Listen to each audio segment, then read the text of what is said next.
and welcome down to episode 192 of the Down South Photo Show with me, Brendan Waits, here in Ocean Grove, Victoria, Australia, and the guy on your other screen or in your other ear if you're listening to the podcast. It's Cam Blake in Hobart, Tasmania, Australia. Hello, Cameron. We just mentioned ears, didn't we? We did. Yeah. Funny. One of these days I'm going to leave that whole intro in by mistake, or that bit of banter we had before we come on air. And yeah, that'll get some traction. I reckon straight off the bat, if we said to people, put in the comments if you want to see the intro to it, 100% yes. Everyone wants to see what we're laughing about before you go, hello everyone, welcome down. There is a cutting room floor, but it'll never see the light of day, I can tell you. Yeah, it's a shame. I'm good, mate. How you going? You've had a big week? Well, yes. So this is going to be a bit of a weird one because we're actually recording this more than a week before it comes out. For reasons which will become obvious as we go through, not least of which that the guy on your other screen or in your other ear is off on a three-weeker, basically. You got back to back, haven't you? I'm actually away for just under 4 weeks this time. There you go. So I got a bit of a bender. So yeah. A photographic bender. Yeah. And because we sometimes find it a little tricky to do these things when Cam's on the road or when I'm away, and we just thought it'd be better just to get this done early and then put it out later and see how that goes. But yeah, we'll just see how it plays out. But you're off to I'll remember. You're going to Sydney for an exhibition. Yes. And then you're going to the Flinders Ranges. Yes. And then you're going to Kangaroo Island with my good self and Cheryl. Yes. Well, you're going to the Flinders Ranges with Cheryl as well. And then you're going back to the Flinders Ranges again. Yes. And then you're going back home. That's correct. Yes. You are very, very good. You must have that written down somewhere, did you? No. Oh, yes. It's in the show notes. So I actually take off. So we're recording this Wednesday night. I take off tomorrow morning. Yep. The lovely wife, Lisa, I got to be out of here by about 4:30 in the morning. And she just looked at me and said, get an Uber. So I'm getting an Uber. So 4:30 tomorrow morning, I'll be to the International Hobart Airport, which doesn't really do international flights apart from New Zealand occasionally. Up to Sydney to the 3-Edge Gallery or 3-Edge Framing exhibition, which is being held at M2 Gallery in Surrey Hills, Sydney. Thursday, Friday, Saturday, Sunday. Opening night's Friday night. There's an industry night tomorrow night that we're going to. And then Saturday and Sunday it's open. Sunday afternoon to meet the photographer. There's a few of us hanging around to tell some stories. I think there is tickets available still, I believe, or it might be all sold out. But I'll be in Sydney for the next 4 days. But by the time people hear this, there's no point telling them about tickets because it's already happened. It doesn't matter. It happened a week ago. Well, yeah, it was really good. Well for you. It was awesome. Yeah, great exhibition. Yeah, sold all my pieces, which is great. Although I just found out today that Peter Eastway is doing the opening talk tomorrow night to open it up. So that'd be good. I don't know how to say hello to him from me because he is a great man. Yeah, I think I might have met him a couple of times through the AIPP, but I doubt he'd remember who I am. But it'd be nice to hear from him. I met him at, I want to say 2014 when photography expos used to be a thing in Melbourne. Industry expos used to be a thing. And he was there talking on behalf of his magazine, Better Photography. Yeah. And it was fantastic. And I just went up to him at the end and just shook his hand and said, always been a huge fan. Awesome. Thank you. And didn't take any of his time and left. Did you fanboy him? I did. I've always admired, I think I've always purchased Better Photography magazine from the get-go. I think I was a subscriber to it for a while. And I don't know. I just like the cut of his jib, I guess. I think one of the most valuable lessons I learned in landscape photography was off a comment that Peter made on one of my images that was in the AIPP yearly award thing that they used to do. And it did okay. It wasn't a great score, but he said something along the lines of, this, because he also doesn't know who it is. This photographer's done really well here. What they've done the best is that they've really exposed for the light that caught their eye. And that's always stuck with me. It's like, right, that's it. That's the bit that makes sense. You got to change your exposure, make sure it looks for that light that your eye's drawn to is the light that you should be exposing for. So, yeah. So I'll always remember that. So yeah, it'd be good to meet him in person. And there's one other person I know who's in the exhibition, Anita, who's actually one of our customers who came to the Daintree with Cheryl and I to do some macro. She's exhibiting, but everyone else I don't know. So it's going to be an interesting bit of a fact finding missions, see who people are and stuff. Yeah. Do a bit of pressing of the flesh and all that sort of stuff. That'd be good. Not sure it's one of those exhibitions, but yeah. That's right. That happens at default. I've got to figure out though. Maybe you can help me, but there's no point people helping me because this is going out after I've been there. But like I'm going there tomorrow. I've got like 4 full days in Sydney, and this exhibition's only open for a couple of hours each day. Right. So I've got to try and figure out the vivid light thing's on until the Friday, I think it is, or the Saturday. Wait, you're sorted. Yeah, but there's going to be a lot of people there, and I don't know if I want to hang out with lots of people. Yeah. I'm feeling, I'm over people at the moment. I'm happy to get the less people, the better. Yeah. So I've got to figure out. I've got a car, so I might go Blue Mountains for a day, or I might go up the coast a bit or something. I don't know. I don't really know too much. I'll make a recommendation for you. Royal National Park, just south of Sydney, between Sydney and Wollongong. Yes. Absolutely stunning. You'll go there. There you go. Okay. That's one of your days sorted. Thank you. That's one sorted. The other one I might, like I said, I might even go up towards Newcastle or something like that and see what's up that coastline. Yeah. Go to Ken Duncan's gallery. Yeah, I could do that. Yeah. Yeah. He's at Terrigal. Would he be there? Sure. Right. If you said you were coming, he'd make time. Yeah. I get the feeling these days that when my name's mentioned, people walk the other way. So don't be like that. Speaking of photocomps, I don't think I can say which comp it is, but I'm in the middle of judging at the moment. And how many entries do you reckon I'm going through at the moment, Cam? Well, give us a little bit of a hint. Is it like a nationwide competition, or is it a nationwide? It is a nationwide competition. Are you the only judge? No, there's 5 judges and 4. I don't know. There's more than me, and it's Australia wide, and it's heavily to do with camera clubs around Australia. Oh, okay. I would suggest, how many entrants can each person put in? That's a good question. I'm not sure, but I think 5. Oh, if that's the case, I would suggest there be close to 5,000 or 6,000 entries. I'm glad there's not that many. Now, there's 1,200 images. So is that all though? Yeah, 1,200. And I think the way it works is they submit to their club, then the club narrows it down, and then it's club versus club sort of thing. So yeah, I know what you're doing. Yeah.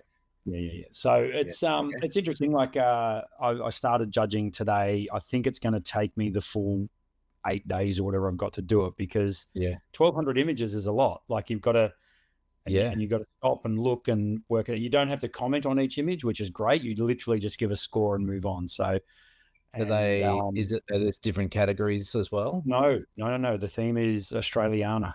So basically anything to do with Australia. So it's it's interesting because I saw a photo today from Bali, but anyway, that's another story.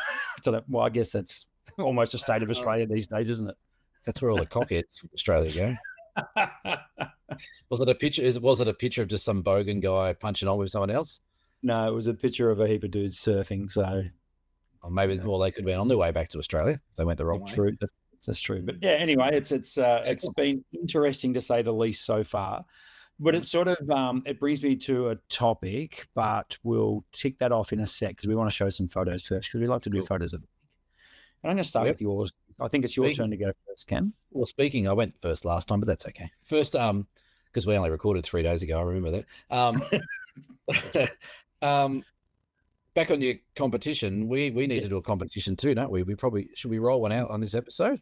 All right. Well, you come up with one while we're talking about your photo. Right. Well, I'll come up with one, or you will. We'll release our next photo competition after we've had our chat tonight. So somewhere towards the end of the competition, you'll have to listen to find out what the competition is. I think it's my turn to give a gift. I'm going to give a gift. I'm going to do my Cradle Mountain book, but I'm also going to give someone a Taz Photo Workshops hat. I've just had a whole heap of hats delivered, so I've got these new hats that someone can win. So if you want a hat and a book, enter this competition. But we'll tell you what the theme is once we figure it out halfway through the episode. Can I have a hat? Yeah, you can have a hat. I'll bring one to the Kangaroo Island. Bring one to Kangaroo Island. Well, hang on. What size is your head, though? Because you got a massive head. Yeah. Hang on a second. Hang on. If you got one over there that says massive, have a look through. There'll be large, XXR large, XXX large, and then massive. Massive. Yeah. Oh, and they look pretty nice. They're nice, yeah. Thanks to my mate Scotty at This Is Football in Cheltenham, Melbourne, who put them together for me. Is It it a says flex one fit? size fits. It says one size fits most. Yeah, exactly. Guess where my head sits? Outside that range. I reckon it's going to be on that setting. My poor mother. It's Look, it's a big melon. I'll bring some along, and if they fit, if not, I can hand them out to guests on the trip anyway. But they're a nice looking hat. It'll sit up nicely on my head. Yeah, they're valued at 35. Well, that doesn't fit my head. They're valued at $35, available on my website. But if you enter our photo comp on this episode, we'll send them anywhere worldwide. Hey, it fits. And I tell you what, it would be an awesome prize for one of our daily photo challenges that we'll do on Kangaroo Island as well. It will be. Yeah, how big's my head getting? Jesus. I've been hanging out with you too long. Comment below if you think Cam's got a big head. Thanks. There you go. This is yours. Yeah, I'll bring it over. Perfect. Thank you very much. Put up a photo. There you go. How about? There we go. Oh, there you go. That looks like mine. It is yours. Yeah. So this was taken just the other night. So starting literally this week is the Dark Mofo Festival from June 11 to 22nd. Maybe someone who's listening is coming down for that. Really cool festival that happens on here every year. Whole town turns into this sort of winter festival. They've big food halls, food vans, art installations, all different bands playing, whole different thing. It sort of brings everyone awake here in Hobart during winter.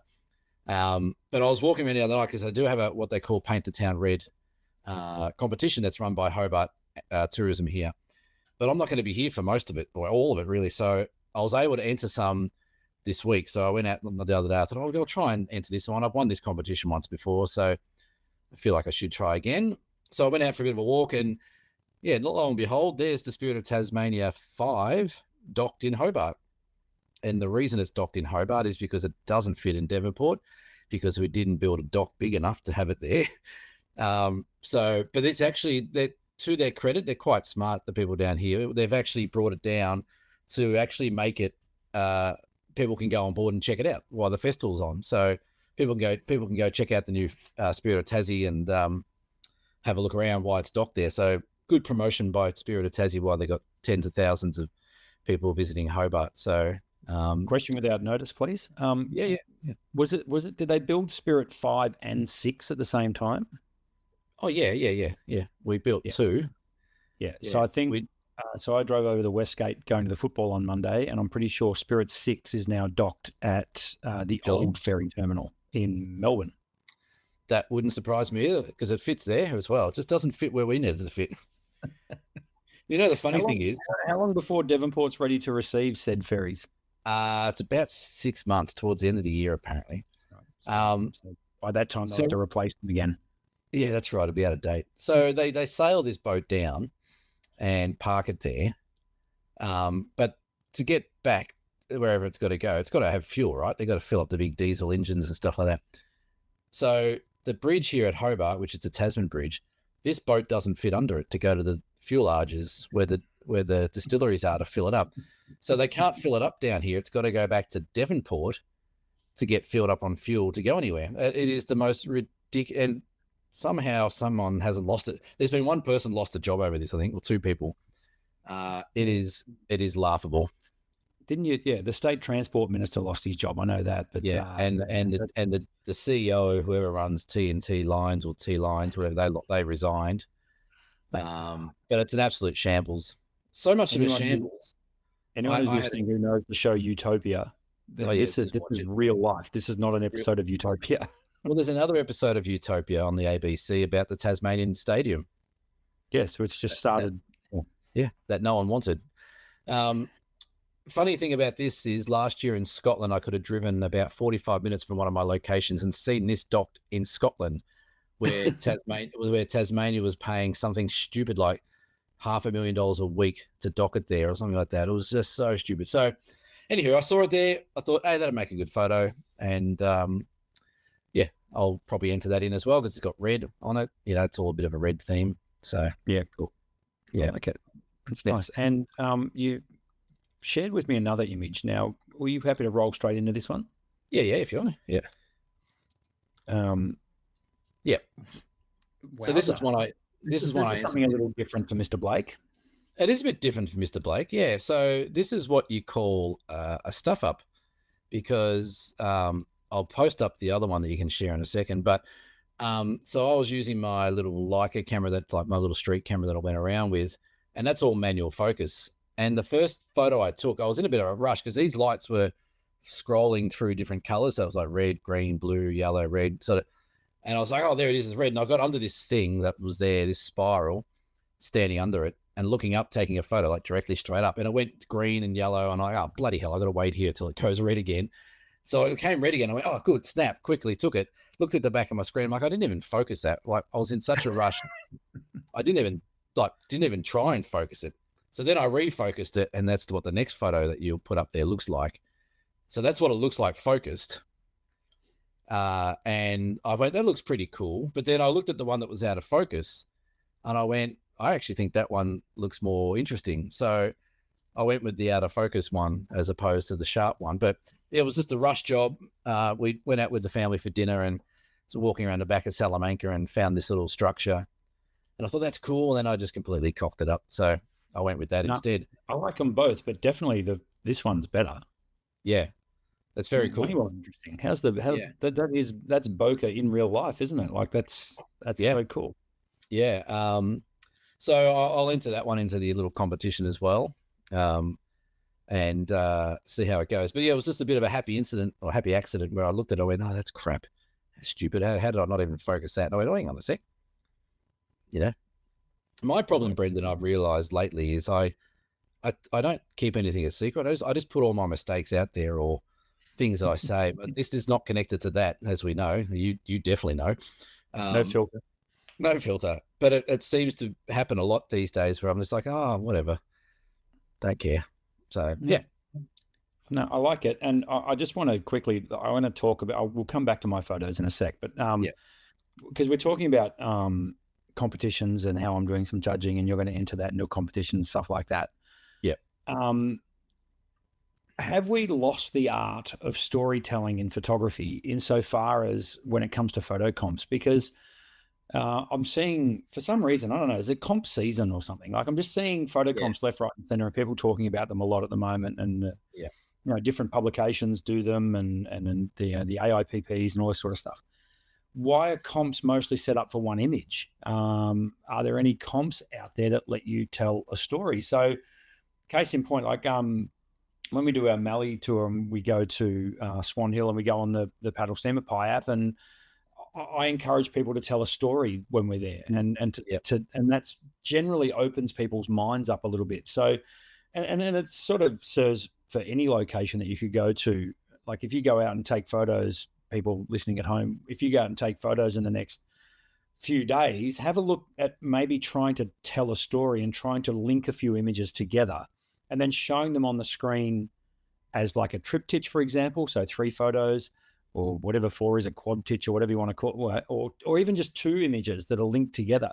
Quite often I'll take photos in sequence that tell more of a story than just one image on its own. So it's interesting to me that there aren't any sort of, it's not encouraged, it doesn't seem, where it's maybe photojournalism is one area where that's encouraged, where you're literally telling a story rather than 1,000 words in one picture. You got 2,000 words with 2 pictures, but seeing them linked together, I think that should be more encouraged. What's your take on that, Cam?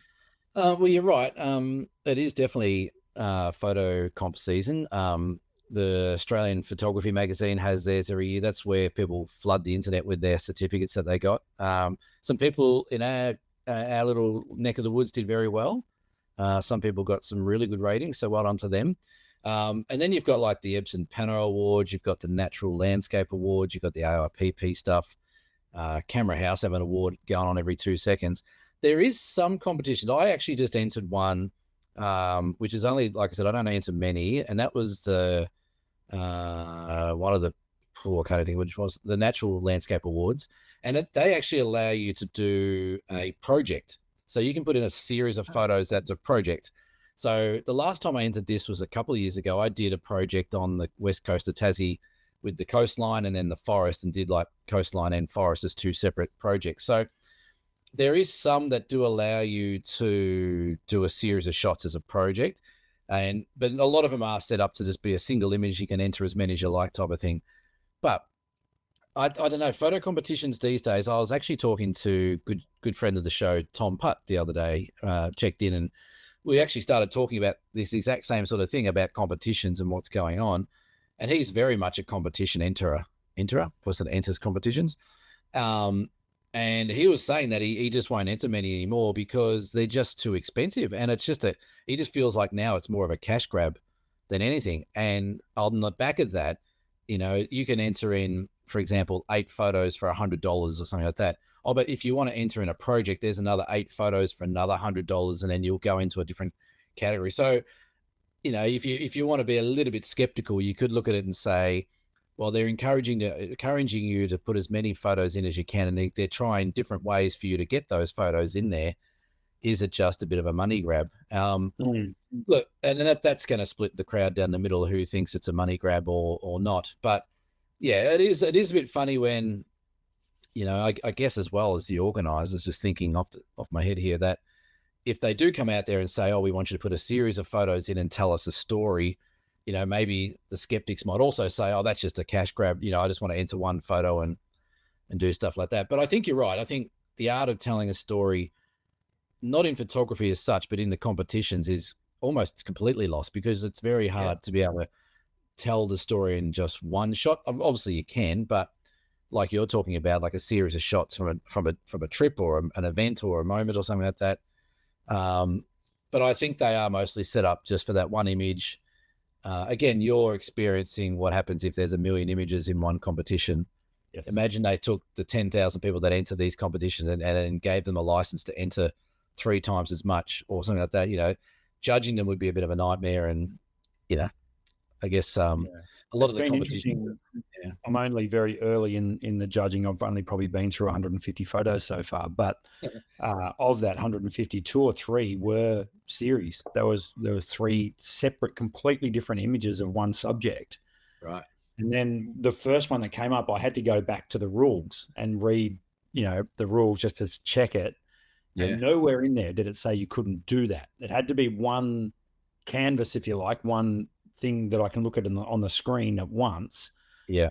So because I was ready just to go, give it a 1 out of 10 because it broke the rules, but there was nothing in the rules about that, which I thought was great. And I think that should be encouraged, because I think it can be quite stifling if you just go to a spot and I'm just going to get one hero shot here, rather than, for example, let's use the Point Lonsdale Jetty, which is one of my muses I go to a lot to photograph. And when you start looking at rusty bolts and an old rope that's tied to it, and then the birds come and land down here, and the light posts and all that sort of stuff, I think that is a real freedom maker. In other words, it loosens you up. You're not just burdened with just trying to capture one great landscape shot. You're actually there, as I say, kind of photojournalist style, trying to break the whole thing down. And 9 times out of 10, mate, we're standing around waiting for light anyway, or we've got ages. So that's when you pull the big lens out, or a macro lens, and have to muck around with things and those. And I love seeing those images.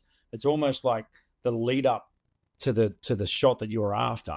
And it's great. It's a great way to tell a story. And I think also Instagram Reels sort of helps a little bit with that now as well. Yeah. You see it all the time, where people will go to a location and they'll show 10 photos of their trip to Hopetoun Falls in the Otways, for example, where this is us down the stairs, but this was a mushroom that was beside it, and here's a little fern, and here's the waterfall, and that sort of thing.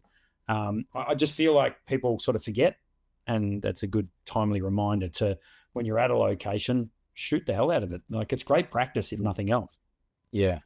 I think as well, like there'll be people out there that'll be sort of maybe not shouting at the screen, but talking to the screen, saying that, the competition is maybe about trying to capture that story in the one image. Like maybe the art or the skill of it, storytelling, is to be able to create a compelling image in just that one frame. Like you look at like Glyn Lavender, for example, an incredible street photographer. When he goes overseas to all these places, like his stories, his photos do tell a story just from one frame.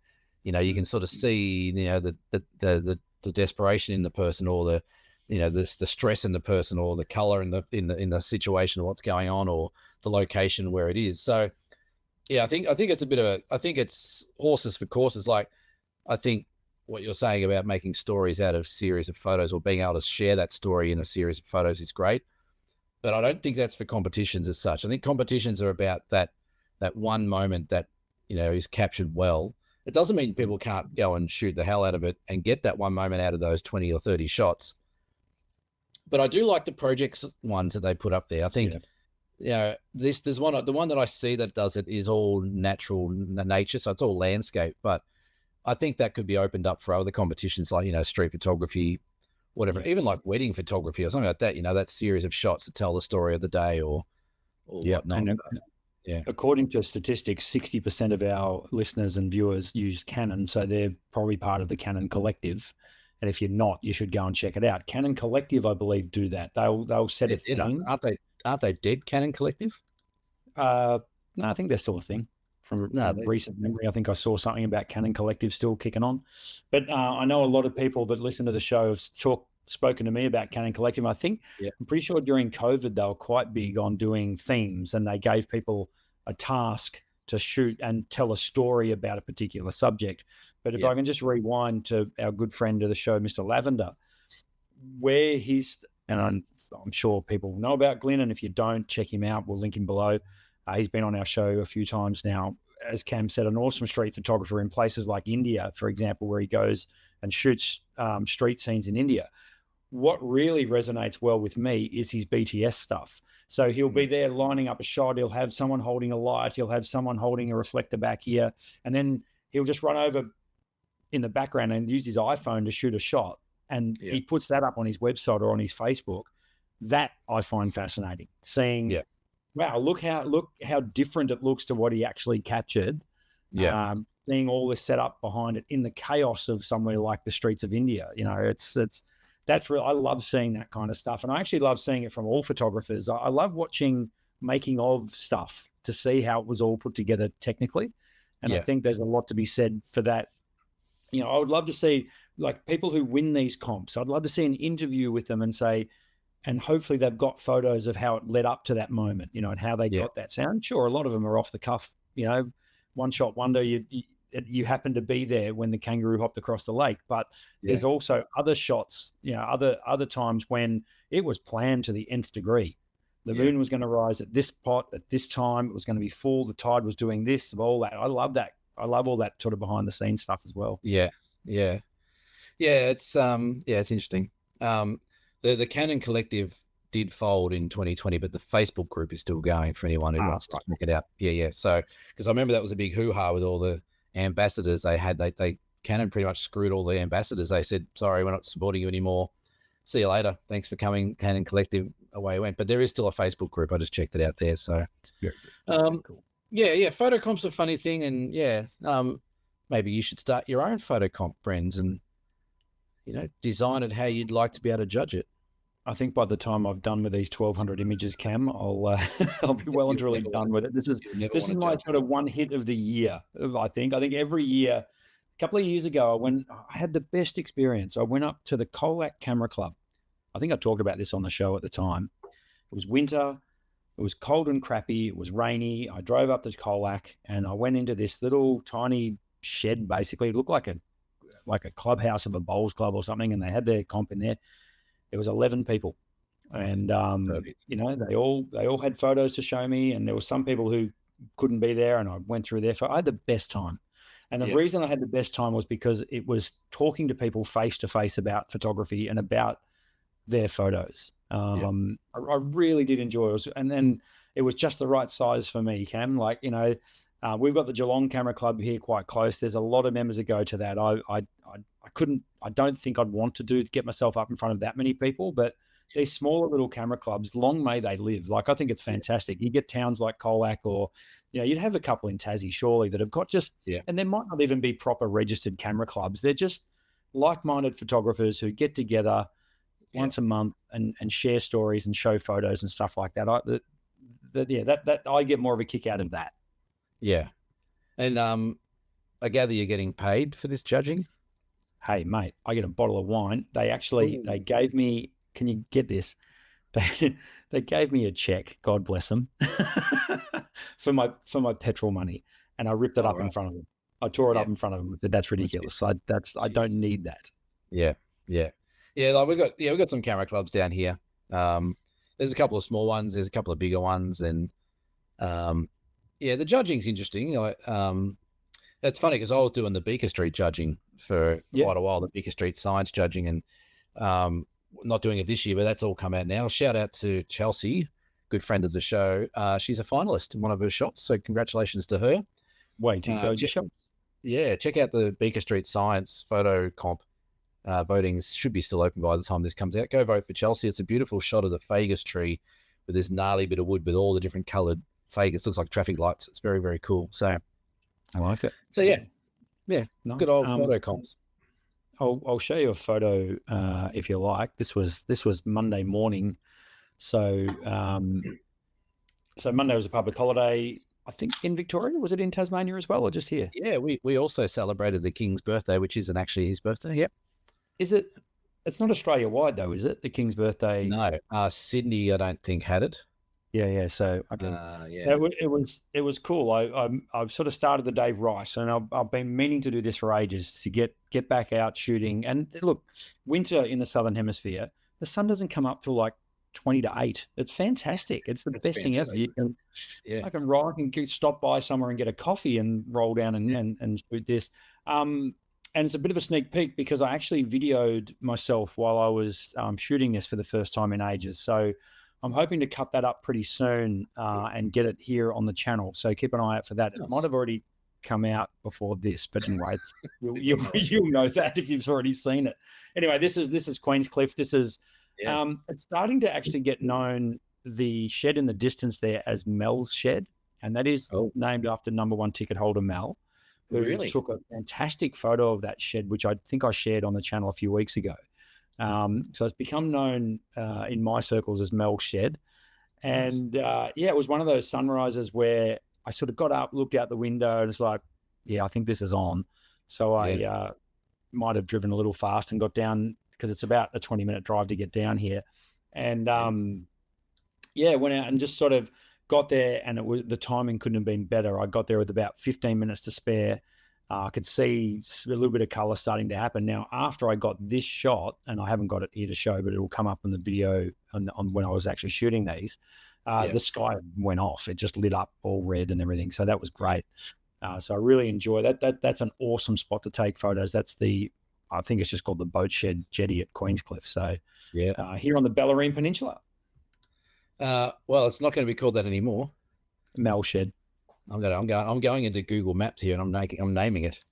Please do rename it Mel Shed. MALS. Perfect. It's Queenscliff, isn't it? Yeah, Queenscliff. And while you're doing that, I'll just show a couple of other photos from Bellarine. And there's a theme running through these photos. Now, this was done.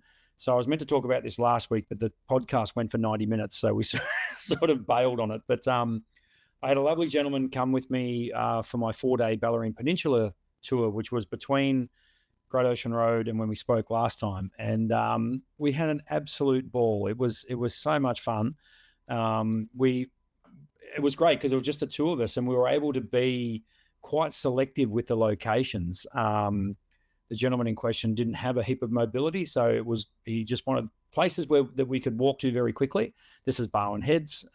This is just at the Heads restaurant, the jetty out the front of that. Anyway, we got here. There was a southerly blowing. It was cold as ice, and we sat down to take some photos. And we very, very quickly, our minds turned to coffee, and it wasn't happening. And then I just sort of said, you know what, we're going to hold. I've got a feeling that the conditions are going to kick off. You'll notice on the horizon there was a band of cloud, the classic band of cloud on the horizon. Such a buzzkill. We know that's so good at taking light away.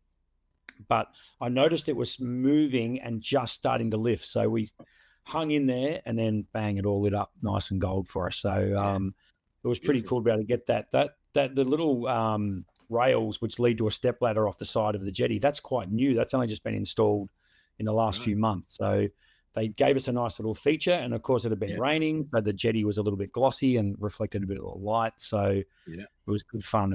And that's a lesson for you all, to hang in there, wait until that sun gets a little high, like a good half an hour after sunrise, and then you never know what you're going to get. No, we've had some incredible sunsets down here over the last few days. Just crazy fiery sunsets, and like really winter can throw them up, I reckon. I find, I find we get those real crackers in winter. Sort of misunderstood winter more often than not. Yeah, they've been very cool. So it's good. I like the light on. I like the reflection on the wet wood. Yes, it was really cool. I could even clean this up a bit more. I just noticed there's a bit of rubbish there in the foreground stuff, but once again, just rush the edit, Brendan, no problem. And then we, the next morning we went over, no, actually the morning before we were over at the aforementioned Point Lonsdale jetty. And it was a real bummer of a sunrise, like nothing was going on. And then all of a sudden, pop, it just nudged its way through a gap in the clouds. I reckon that was there for all of 45 seconds. Yeah. So luckily we'd already stalked out our foreground with this massive big pile of kelpie seaweed, and the waves were washing around it with the good old Point Lonsdale jetty in the background, and a little sunburst for good measure. And a little seagull or two on the railing there. That's nice. Yeah, helping out, trying to give me a little bit more foreground. So, but that was as good as it got that morning as far as colour in the sky. I think it's interesting. It's a really good point. A lot of people think that these moments just take, that happened for an hour. You could have been there for an hour. Some of these moments literally take 10, 30, 1 minute. That's it, and they're gone. And that's why it's so important to be there early and get set up. Even if it looks like it's going to be absolute poo, get there early, set up, wait for something. Because, you do get those little 30-second moments where you're like, oh, shit, the sun's out, press a button. Sun's gone, let's go. So, but a lot of people think, oh, it must have been like that all morning. No, the sun moves, it goes up and down, and we can't change it. So, and in winter in the southern hemisphere, and hello to anyone who's listening in the northern hemisphere, leave a comment if you're listening in that. We used to have people. There is. There'd be hundreds of them now, I reckon.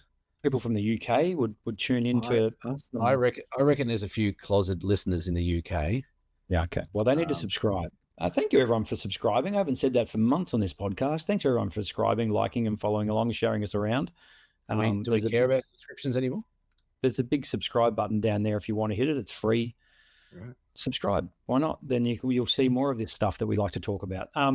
Sorry, what were we talking about? I've distracted myself again. You were talking about Southern Hemisphere sunsets, I think. Like our sunsets here at the moment, I shocked myself the other day. I went outside, I'm like, it's 4:45, it's dark. What the hell? Our sunset was 4:45. I'm like, that's ridiculous. Yeah, it gets late early, as we say at this time of the year. But it was what I was going to say was that because we're like, you're much souther than me, you're way further south than I am. Mm-hmm. So you don't get twilight at this time of year. It sort of switches off and it switches back on again at sunrise, and it happens pretty quick because the sun is so far in the northern sky now. It actually almost alarmed me when I went to Queenscliff, just how far in the northern sky it actually is. Yeah. It happens every year, Brendan. Like, why do I forget? Yeah, but we do. Like, we go through, like, the years go so quick. You'd think we remember what happened 12 months ago, but we don't always. We go, oh, hang on a sec, what's going on there? Exactly. So I was just looking at our analytics. Yeah, and I'm just trying to see. A lot of our people are from Australia, of course. Yes. But the next number of people is from America. So we've got a few people in America who watch. So g'day to you guys. And then United Kingdom. And then we've got 849 views from India. That was that New Year's Eve episode that got trashed in India for some reason. Canada, Germany, Brazil. So yeah, we're getting a few. Hello, everyone. We've actually ticked off a lot of countries that we've been listened in. Comment below if you're not from Australia. I want to see comments happening down here. Speaking of comments, I just wanted to go over a few of the comments that we got from last week's episode. One particular comment I picked up on, and I actually got the lovely Jane came into my shop, and who was on the Great Ocean Road trip with me and lives here in Ocean Grove. So she pops in now, and we talk photography a lot. She made the comment as well that, Cameron, you're an artist. So like it or not, but you are. Thanks, Jane. Jane's getting a good run on this show. I think she should come on for a chat. So Lynn I'm assuming your name's Lynn, but whatever. Lynn something on, I can't even pronounce that because it's numbers and letters. I left a comment on last week's show that said, selling yourself a bit short, Cam. You control what is in the shot and what is not. You determine how to handle the light. Both those things, when done well, create the emotional connection with the viewer. That is what art is. And you are certainly the artist creating that image for people to see.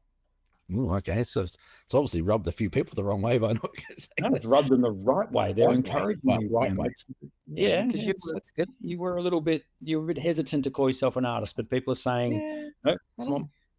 but again, like you could even argue there, like that's subjective. Like if I don't want to call myself an artist, then that's okay, isn't Bad it? luck. I don't know. We're going to call her an artist. Too bad. Bad luck. Another comment. Hi, Brendan from Ocean Grove. That's me. I went to Ocean Grove for the first time recently, having abandoned the nation's capital in favour of Geelong. That's out of the frying pan into the fire. I was going to We'll say, have to drop by your store sometime. Sorry, that's not an upgrade, is it? That's a downgrade. Don't get me started. No, Geelong's a wonderful city to drive out of. Yeah, shit football team. I hate Geelong. You are a Hawthorn supporter. It's in your DNA. Yeah, even if I wasn't, I'd still not like him. Another, hang on. Here we go. This is from Ash Jane 9411. Once again, another great episode and lots of interesting topics, guys. Can't wait for the next one. Well, here it is, Jane. Ash Jane, sorry. I stumbled across a quote recently. The earth is the art. The photographer is only a witness. Yalan Arthurs Bertrand. Yeah, that's a good one. That, the earth is the art. The photography is only a witness. That suits me better, Ash Jane. I like that one. I might even copy that one, and that's one you can hide behind. And we also had a bit of a discussion about so not only can you call yourself an artist, but when do you call yourself a photographer? And Marco Wolfart, 1987, in my opinion, you can call yourself a photographer when you realize you really enjoy taking photos. When you've got the hang of it and you start seeing photos everywhere and not necessarily thought about, but when you realize you'll take photos for the rest of your life. Most people may not realize it all explicitly, but thinking in retrospect, we can get that. But I don't think English is his first language. I like this, but that's B. I won't be judging anyone who thinks otherwise. So there you go. That's interesting, isn't it? Now, different times when you can call yourself a photographer. Yeah, that's right. I'd also like to read one of the comments out. I think it was from your wonderful Malaysian customer who said you still owe her a drop bear, and you kept the bloody hoop snakes and you can keep the hoop snakes and the leeches. So hello, Sue. It's great to have you on board. I'm glad you're now an avid podcast listener, Sue. It's Sue. She was the best value, and I really hope she comes on one of our joint workshops to Kangaroo Island or the Tarkine or somewhere like that, because she's a ripper. You've left me with some wonderful stories, Sue, and your photos have been coming through slowly. So keep editing. I want to see more. Thank you. She also sings, from looking at her YouTube channel. She's a singer. She's a trained opera singer. Wow. She definitely needs to come on one of our trips. We were only 2 rooms apart, and I heard her opera singing in the shower. Well, it's funny you mentioned that as well. I had a girlfriend years ago whose sister was a opera singer. And I think the first time I went around the house for dinner, like the nervous go around, I was like 20 or something. And I went around there, and as I'm walking up the driveway, I could hear this person just screaming and warming up the vocal cords. I'm like, what am I getting myself into there? It's an interesting noise to hear when you don't know what it is. But yeah, it's awesome. So yeah, it's very, very cool. So Cam, you've got another topic that you're adding one as we speak. But yeah. Who said we'd make up this show on the fly? I just remember something. So, so a couple of topics. First one, this is a real touch one. I saw this just today actually, because I'm a Leica lover now. I shoot Leica because I have to. So apparently Leica is now being potentially bought out or half bought out by one of these sort of conglomerate companies that buy out camera brands and take them over. By another brand out of China somehow. There's all rumors going around that they're discussing a deal for at least 50% ownership of Leica and then potentially buying the whole thing later on down the track. So that would be very interesting. like Leica's, Leica's one of the original brands and massive sort of history and culture behind it. So Yep. watch this space. It might be something that eventuates by the time this episode comes out or not. But Yep. There we yeah, go. There's there you go. there's Yeah, the lowdown on it there. yeah. So Chinese private equity firm HSG emerges as leading bidder to buy to buy a stake in Leica camera. So does that mean they're buying them out completely or just getting in on the ground floor? they're trying to buy out a company that's already owns 45% of them, and then there's whispers that they're going to go and buy the whole thing. So Blackstone Incorporated, they have a 45% stake in it. So I hate pop-up ads. They can get in the bin. Yeah, they do. Especially when they're inappropriate for a podcast. No. So anyway, watch that space. But the other thing I was thinking of having a chat about was just exactly what I did this week. A lot of people get to winter around their own little, neighborhood, and like we've just been talking about, the days get shorter, the days get colder. The mornings are a bit harder to get up, and it's sometimes I find that it's really hard to get motivated during the winter months to go and do stuff. Like if we're landscape photographers, we all go out, if there's a big snow dump or we're going away on the weekend to check out a town or whatever, like that's cool. But I think there's a lot to be able to shoot around your own little local towns and communities, which is what I did the other day. Obviously Hobart's a bit of a bigger town, but so just a bit of a chat about trying to encourage people just to not put their cameras away for winter. Obviously, if you're not coming on a trip with us, that's your bad luck. But there's so much still to shoot around your local communities and things like that. You like Brendan does. Like there's local footy and sports going on. You can go practice that. Winter, okay, it might be a bit dark and gloomy, but you might get some interesting weather in the region. If you live on the coastline, you might get some cold fronts coming through. If you live up near the mountains, you might get some snow. So don't pack it away over winter. A lot of people I think they get a little bit gun shy and just hibernate.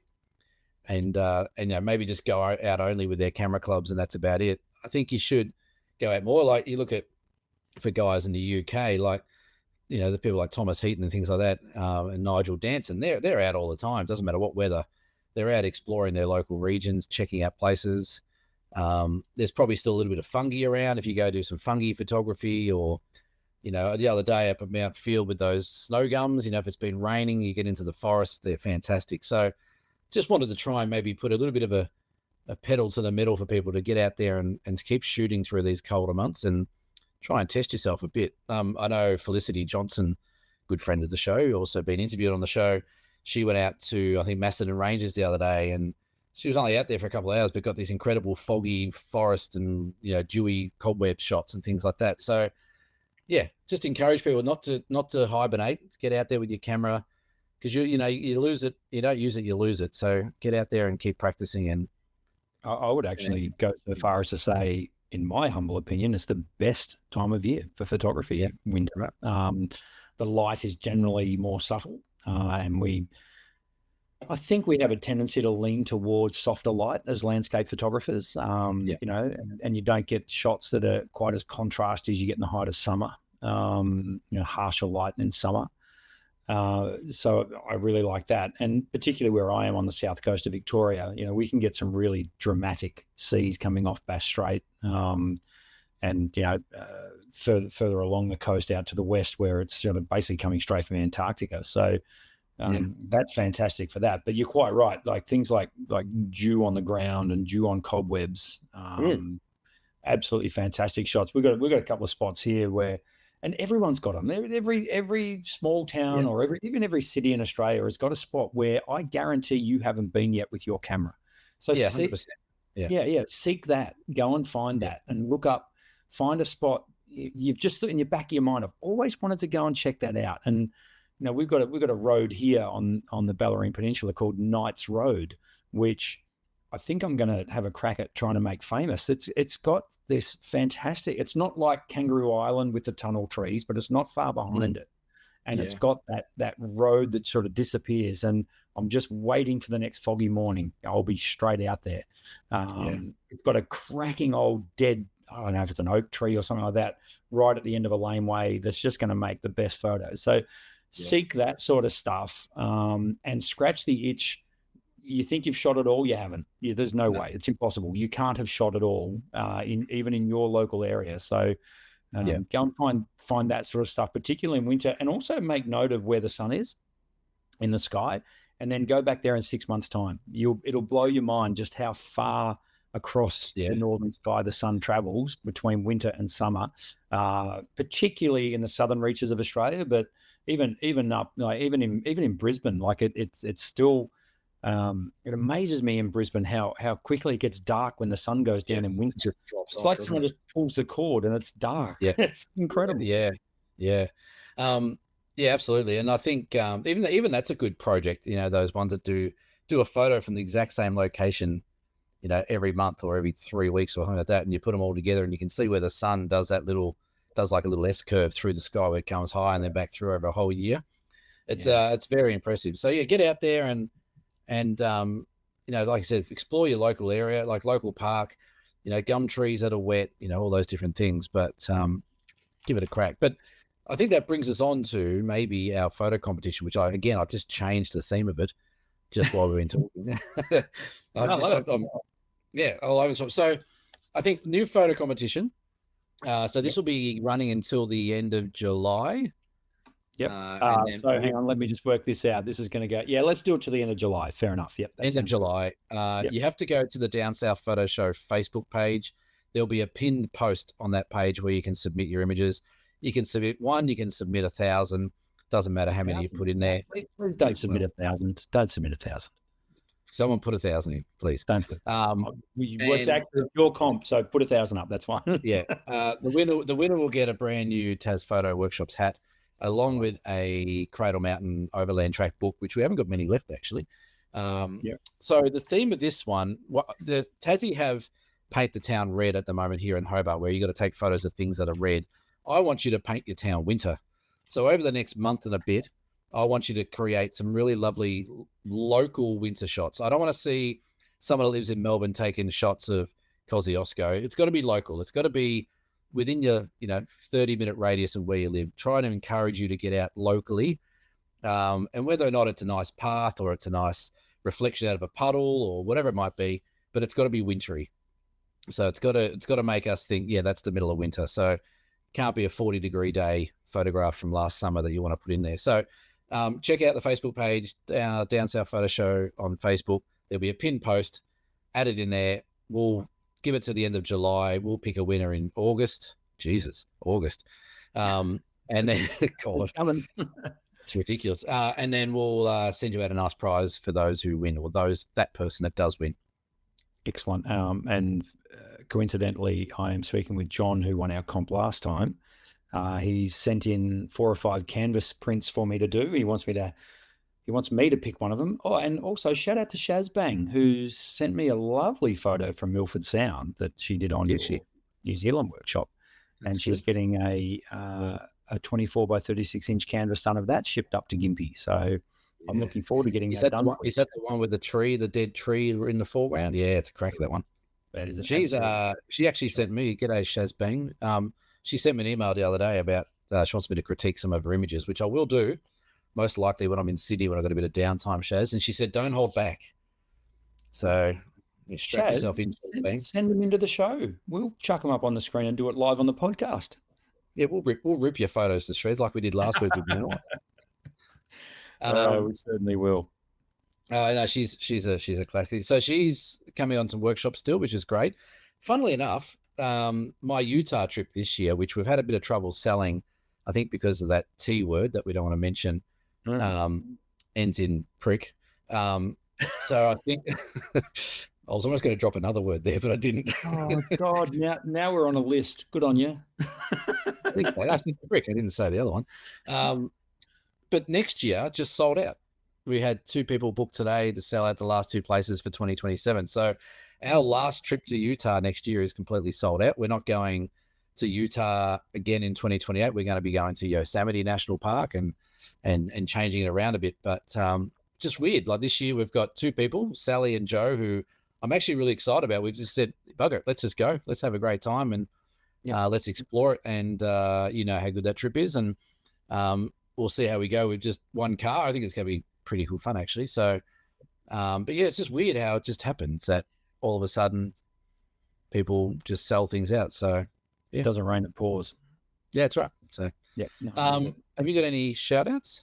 no, I don't. Well, not that I can think of off the top of my head. No, I haven't come prepared. But I do want to mention dsps.com.au where you can head over and buy us a beer. Thanks to our weekly beer donators. You know who you are, who basically you can jump on there. You can buy us a beer. You can buy us both a beer. You can buy us a jug of beer, or you could buy us a box of beer. So, and it all helps to running this little podcast. So please jump over to dsps.com.au if you feel like it.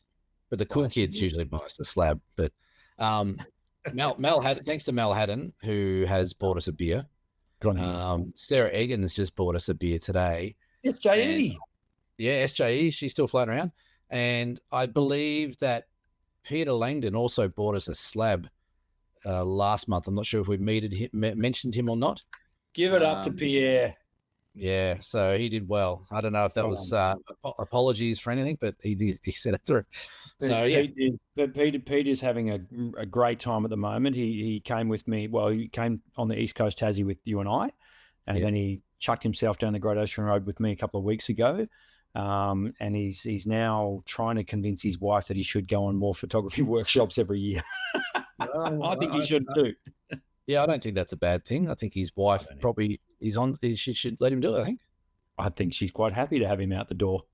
Yeah. Shout out to Antoinette. Hello, Antoinette. You wonderful person. Didn't Antoinette lose her head? Yeah. Was that Antoinette? Yeah. Probably. Anyway, my history's not great. My shout out is to a good friend of the show and great friend of ours as well, helping us with Cheryl. Cheryl now is potentially the owner of a new big white wildlife lens. She bit the bullet, and she probably hates me saying this. I've now probably set her up for getting robbed or something. I don't know, but yeah, she's got the 150 to 400 lens that I used to have. She's now gone and purchased it. Got an incredibly good deal from Mark at DigiDirect. So not sponsored, but you'll see that probably in Kangaroo Island because she's bringing it to South Australia with us. So, and I just want to do a little cheeky plug. My ebooks have been going really well. The first one was on an overall how to take better landscape photography. Then there was one about composition. The next one's out on the 1st of July, not the 1st of July, as I've written here. The 1st of July. This one's called Light Drama Action. I feel like I'm starting to sound like Glenn a bit with all my catchphrasey things, and that's all right. He comes up with all these things, doesn't he? I could think of worse mentors. It's true. Should we name some? No. So yeah, that'll be out the 1st of July. So if you're not on my mail list, go to tasphoto.com.au, sign up. You'll be notified when that next ebook comes out. The others are being flying out the door. Like each one's gone like 300 or 400 copies of each one. It's ridiculous. So fantastic. Hopefully they're helpful. People are feeding back pretty well, but I haven't had any official feedback yet. But okay. Well, I must say I haven't downloaded them yet, but I will. I do intend to, and I do intend to have a look over them if they're still available, or are they all gone? They're available forever now. Forever, free. Don't pay anything. That's just my way of giving back to the community. Cam, enjoy your time in Sydney. Next time I see you in the flesh, we'll be in Adelaide. On our way to Kangaroo Island. So I'm very, very much looking forward to that. We may even, if we get the chance, do a face-to-face podcast with a live studio audience of one, being probably Cheryl. Well, let's see if we can do one at Remarkable Rocks. That'd be pretty cool, wouldn't it? Yeah, we could do one. Are you bringing your little GoPro, that little DJ? You know it. Yeah, we could definitely do one there. Have you got mics? You got mics? Yes, I do. I have mics. So actually, by the time this comes out, we probably won't be too far away from catching up anyway. That's true. I will be probably seeing you in a day or two from when this comes out. It's crazy how these things roll around. It's absolutely nuts. But I'm very much looking forward to it. I'm actually I'm now starting to think that I will drive over via Robe in South Australia, on the south coast down there, through the Coorong. I just want to have a day or two just sort of shooting that area and cruising. So I don't want to be in a mad rush to get across there. So you're in a mad rush to get out of there. Sorry? You're in a mad rush to get out of there. Yeah, but I've got a reason for that, and it's golf. It's golf, yeah. My priorities. No one listens this far, Cam. We can say whatever we like. Yeah, we can say whatever. Like your golf day coming up, so I got to book flights for that too. So that That should be is good. September 13. Yeah, 20 is a 20-year anniversary one. Is it 20 or 25? 20. 20. It's my I think 20. I think I'm due to win. Well, you haven't won it for a couple of years now. Well, it took a couple of years to get the embroidery done properly, but that's okay. Hey, I'm not heard about that. This gentleman, I won his golf tournament, and he gives a gold jacket like they do, and everyone's name over the last 15 years or so all had in beautiful embroidery all down the back. Mine was stuck on with a piece of my name was stuck on a bit of paper and a bit of gaffer tape for what, 2 years, 3 years? I wanted to leave it there for the whole rest of time, but Yeah, no, it's on there now, mate. It's there. It looks at, and it's much sought after. That it's much spoken of, that jacket. It's sort of become, if you play a golf tournament for 20 years with roughly the same kind group of friends, people come and go. I understand that, but it's the conversation turns to more to whose name's not on the jacket, not on the jacket, yeah, rather than the names that are on there. So the jackets has become quite the talking point, and this will be the 20th anniversary of the jacket. So the funny thing about that jacket is it fits everyone and it looks great on everyone. I don't know how you've done that. I know. Good old 70s. One size fits most.